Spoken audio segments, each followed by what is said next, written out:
Hello, welcome to Charting Essentials, the show where we look at tips, tricks, thoughts, and opinions and all things technical analysis and hopefully help you through your trading journey. You're with me, Sean Murison.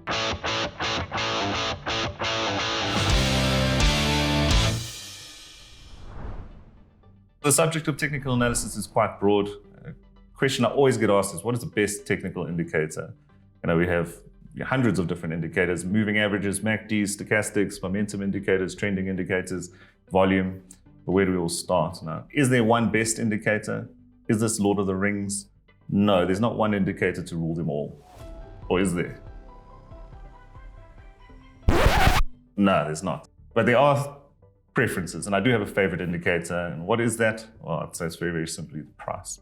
Now, if you look at technical analysis and all these indicators, they are essentially mathematical formulas derived from price or volume, or price and volume. So surely it makes sense to just look at the price and start analyzing the price. So whether you're a technical trader, a fundamental trader, or whatever universe or whatever form you are looking at getting involved in the market, everyone's looking at a price point where they think there is some value in the market, a price point where they think things are expensive, and that's essentially where we buy and we sell.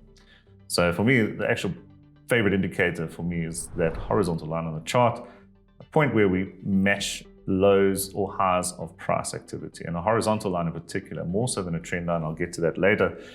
So when we draw a line connecting lows, what are we marking? We are marking essentially, if we're drawing it underneath the price, we're referring to it as support, but we're marking a turning point. That turning point is showing where there's a shift between buying and selling pressure, or supply and demand.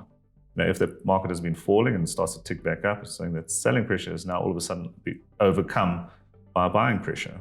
And so for whatever reason, technical or fundamental, that is a point of accumulation. That's where people are getting involved in the market. Now, when you draw a line connecting the highs of the price, that horizontal line, and marking those turning points, it's almost a ceiling for that price action. And that's showing you obviously another turning point where buying pressure has become overcome by selling pressure. And so for whatever reason, a lot of market participants were starting to think, well, that market is expensive at that point in time. So when we look at support, we're looking at a horizontal line below the price, and we're looking at resistance, we're looking at a horizontal line above the price.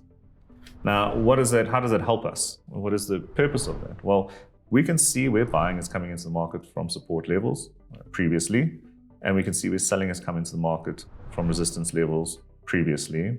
And so now we can use those levels as areas, firstly, ideas of where the price might go as it moves in a direction. So the price is ticking up, it's moving higher.